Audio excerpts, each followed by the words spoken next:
Press वार्ता है, विशेष रूप से जो आप लोगों को तकलीफ दिया गया वो मुख्य रूप से राजवंशी समुदाय, आप सब उससे वाकिफ़ होंगे कि कटिहार ज़िले में और सीमांचल में कई जगह उनकी उपस्थिति है और एक लंबे अरसे से उनकी ये मांग चली आ रही है कि उनको अनुसूचित जनजाति में शामिल किया जाए, लेकिन दुर्भाग्य से अभी तक हुआ नहीं है।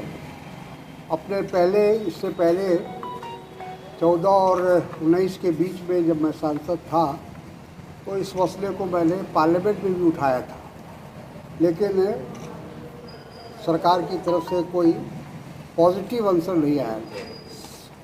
अभी मैं दोबारा सांसद बनने के बाद मैंने बिहार सरकार को, बिहार के मुख्यमंत्री को, नीतीश कुमार जी को एक पत्र के द्वारा उनको अवगत कराया था कि राजवंशी समुदाय ये बंगाल के अंदर उनको जो सुविधा है जनजाति का, वो अनुसूचित जनजाति का, वो यहाँ क्यों नहीं है। बिहार में जो रहते हैं उनके साथ ये नाइंसाफ़ी क्यों हो रही है। तो इस बात को मैंने उनको लिखित रूप में दिया था और मुझे इस बात से खुशी है कि उन्होंने हमारी बातों का संज्ञान लिया और उन्होंने अपने विभाग को, मंत्रिमंडल को ये निर्देश दिया कि इस पर समुचित कार्रवाई की जाए और उस की गई कार्रवाई की जानकारी मुझे दी जाए। यानी जो पत्र मैंने सांसद की हैसियत से लिखा उसका उत्तर भी मुझे प्राप्त हुआ। तो मैं सोचा कि ये बहुत ही महत्वपूर्ण एक तरह से पहल है। अभी तो ये पूरी तरह से ये तय नहीं हुआ है, निर्णय नहीं हुआ है बिहार सरकार का। अगर होगा तो बहुत अच्छी बात होगी और हम उम्मीद करते हैं कि जिस तत्परता का परिचय मुख्यमंत्री जी ने दिखाया है और हमारे पत्र का जो संज्ञान लिया है, आने वाले समय में अविलंब उस पर आवश्यक कार्रवाई होगी और राजवंशी समुदाय को जो उनके साथ इतने दिनों तक लगातार जो एक तरह से अन्याय होता रहा है, उनको न्याय मिलेगा और उनको जनजाति में शामिल करके जो उनका समुदाय का जो पिछड़ापन है, जो गरीबी है, जो हर क्षेत्र में वो पिछड़े हुए हैं, उनको आगे लाने का काम बिहार सरकार और केंद्र सरकार करेगी। ये मेरी आशा है, उम्मीद है।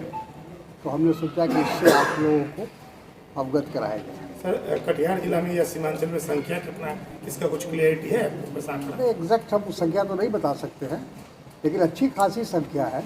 और हमारे कटिहार के अंदर बलरामपुर, बारसोई, प्राणपुर और कदवा, इस सब इलाके में अच्छी खासी संख्या है, लेकिन एग्जैक्ट क्या नंबर है ये मुझे उसकी जानकारी नहीं है। अहमदाबाद में भी है। तो हमारी कोशिश है कि जो भी हो संख्या के इस फैसले को लेने में संख्या का कोई महत्व नहीं है। संख्या कम भी है तो उसको शामिल किया जा सकता है।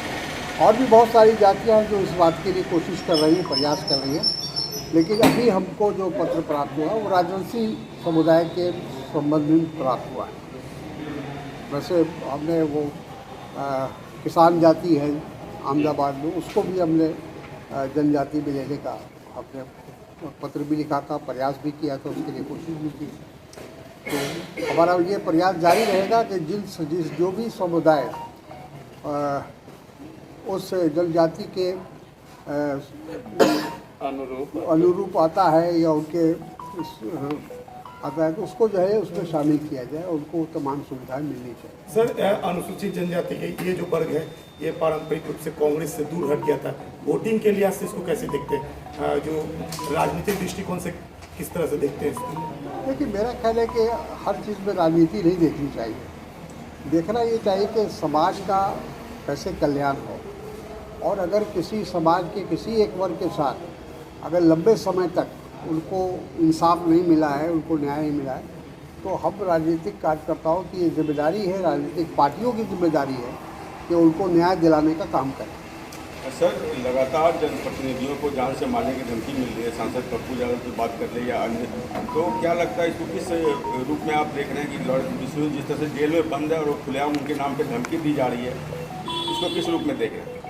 रूप में देख रहे हैं कि जो हमारे गृह मंत्री देश के जो लोह पुरुष है ना, लोह पुरुष कहा अपने आप को मानते हैं, और हमारे प्रधानमंत्री जिनका 56 इंच का सीना है, उनके रहते हुए अगर इस तरह से जेल से कोई क्रिमिनल अगर किसी तरह का धमकी देता है तो ये दुखद है। इसका मतलब है कि कानून व्यवस्था बिल्कुल चरमरा गई पूरे देश की, कि कोई एक व्यक्ति जेल से वो अपना साम्राज्य चला रहा है। तो ये बहुत ही चिंता का विषय है और इसके हम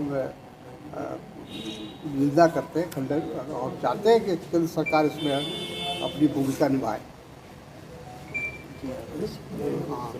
दूसरा एक और समस्या थी जो अभी हम लोग 3 दिन का जो दौरा करके आए हैं अलग अलग प्रखंडों का, तो अभी भी जो GR की राशि है वो उसमें थोड़ा भेदभाव हुआ है और लोगों को नहीं प्राप्त हुआ है। तो कल ये मसला दिशा की जब हमारी बैठक थी उसमें भी लोगों ने, विधायकों ने भी उठाया था और लोगों ने भी उठाया था। तो हमारा ये मांग है जिला प्रशासन से कि उस तमाम मामले की छानबीन हो और जो किसी वजह से किसी कारणवश छूट गए हैं और जेन्युइन हैं, उनके पास सारी वो जो क्राइटेरिया होता है वो सब मौजूद है, तो उनको GR की राशि अविलंब दिया जाए। ये हमारी जिला कांग्रेस कमेटी की मांग है, जिला पदाधिकारी से या जिला प्रशासन से। सर, अंचल में किसी भी तरह का बिना रिश्वत, बिना चढ़ावा के अंचल में किसी तरह का कोई काम ही नहीं होता, चाहे CO हो या वो दलाल रखते हैं। क्या लगता है कि ब्यूरोक्रेट्स पूरी तरह से हावी हैं नीतीश की सरकार में? देखिए, भ्रष्टाचार तो अपने इसको कहते हैं अंतिम चरण पर पहुंच चुका है और दुखद है। भले हमारे प्रधानमंत्री जी को दिखाई नहीं पड़ता हो, हमारे मुख्यमंत्री को दिखाई नहीं पड़ता हो, लेकिन आम जनता को जो जिस तरह से लगातार भ्रष्टाचार का जो कष्ट है उसको झेलना पड़ रहा है, तो भ्रष्टाचार तो बहुत ज़्यादा बढ़ चुका है। और ठीक कहा आपने कि अंचल के स्तर पर हो, प्रखंड के स्तर पर हो या जिला स्तर पर हो, कोई काम जो है बिना पैसा दिए नहीं होता है। ये सभी गरीब आदमी, गरीब किसान बेचारा त्रस्त है भ्रष्टाचार से। सर, कल दरभंगा में एक जो आयोजन था उसमें प्रधानमंत्री जी के पैर पकड़ते नजर आए मुख्यमंत्री जी, किस रूप में देखते हैं? कई बयान आए इसको लेकर। अब मुख्यमंत्री जी क्या करेंगे, कल क्या करेंगे मालूम नहीं। आज तो उनका पैर छू रहे हैं, कल होता है गर्दन पर हाथ चला जाए, तो उनका जो है कुछ कहना मुश्किल है, क्योंकि जिस तरह से वो पद बदलते रहते हैं, उनका रवैया बदलता रहता है, उनकी सोच बदलती रहती है, तो कल कुछ भी कर सकते हैं। ऐसा कुछ सुगबुगाहट है फिर बदलाव का, इस तरह का कुछ है? हम तो कह रहे हैं कि कल को कुछ भी हो सकता है, किसी भी संभावना से आप इनकार नहीं कर सकते। नीतीश कुमार जी जो उनकी जो कार्यशैली है, जिस ढंग से वो काम करते हैं, जिस तरह राजनीतिक फैसले लेते हैं, उसको देखते हुए हम कह सकते हैं कि कुछ भी फैसला वो कल ले सकते हैं। और इसीलिए आज ये कोई भी राजनीतिक दल हो, उनके ऊपर कोई विश्वास नहीं कर सकता है, भरोसा नहीं कर सकता है। सर, ये तो कट हुए, आप किस तरह से देखते हैं इस नारे को, किस तरह से देखते हैं और क्या? देखिए, ऐसा है कि जब से 2014 से नरेंद्र मोदी जी की सरकार आई है इस देश में, इसके पहले हिंदू समुदाय सुरक्षित था, कभी इस तरह की बात किसी भी नेता ने नहीं की। लेकिन 14 के बाद और आज 10 साल 11 साल होने को है नरेंद्र मोदी जी की सरकार, अमित शाह की गृह मंत्रालय में उनकी जो क्षमता है, उस सबक को देखते हुए ताज्जुब होता है कि आज हिंदू समुदाय खतरे में कैसे पड़ गया, आज उसकी एकता की बात क्यों की जा रही है। तो ये स्पष्ट है कि ये चुनाव से जुड़ा हुआ है, क्योंकि महाराष्ट्र में, झारखंड में चुनाव है, इसके पहले कश्मीर में और हरियाणा में चुनाव था। तो चुनाव में कैसे पोलराइजेशन हो, ध्रुवीकरण हो, इसके लिए हमारे प्रधानमंत्री जी भी समय समय पर कभी घुसपैठिया की बात करते हैं। तो घुसपैठिया आया कैसे, हमारे देश में घुसा कैसे? अगर गृह मंत्रालय हमारा सक्रिय है, हमारी सेना हमारी फौज सक्रिय है, सीमा पर तैनात है, तो फिर ये घुसपैठिया आए कैसे? ये एक बहुत बड़ा प्रश्न है। और अगर आए तो ये फेल्यूर है नरेंद्र मोदी सरकार का। सर, कर्नाटक में कांग्रेस विधायकों को 50 करोड़ का ऑफर आया, ऐसा वहाँ के सरकार ने आरोप लगाया। कहाँ का? कर्नाटक में कांग्रेस विधायकों को वो 50 तो करोड़ होता ही, का ऑफर पिछली आया। बार भी हुआ था ना, कोई पहली बार तो हो नहीं रहा है। पूरे देश के अंदर 6-7 सरकारें गिराई गई जो जनता के द्वारा चुनी हुई सरकार थी लोकतांत्रिक ढंग से।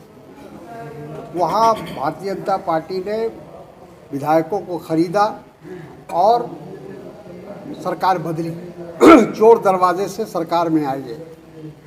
कर्नाटक में भी इससे पहले हो चुका है। तो ये कोई पहली बार भारतीय जनता पार्टी एक ऐसा काम कर ही नहीं। आज तो भारतीय जनता पार्टी डिफेक्टर्स की पार्टी होकर रह गई। जो जितने भी स्वार्थी लोग हैं, जो सत्ता का भोग करना चाहते हैं, वो समझ गए हैं कि भारतीय जनता पार्टी में जाने से उनको लाभ मिलेगा, तो वो चले जाते हैं। सर, कई विधायकों पर झूठे एफआईआर भी दर्ज कराई गई है।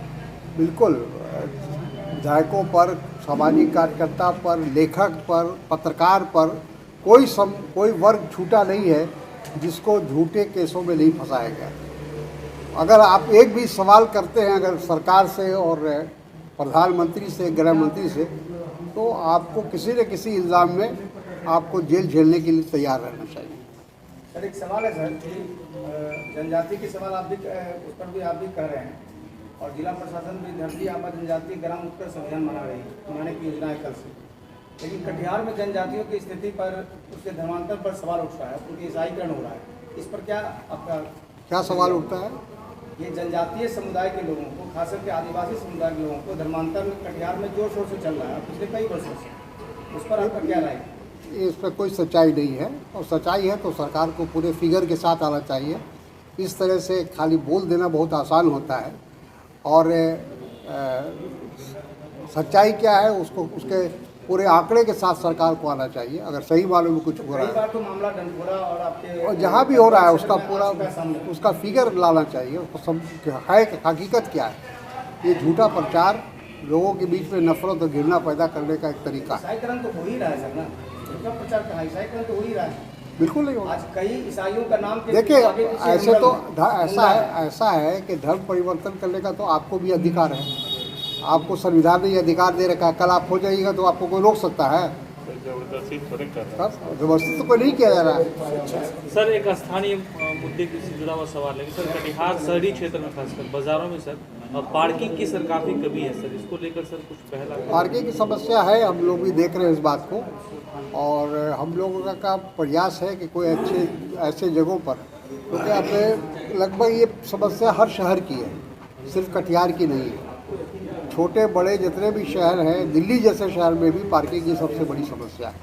तो कोशिश होनी चाहिए सरकार की कि पार्किंग वो बनाया जाता है, क्या कहते हैं उसको, मल्टी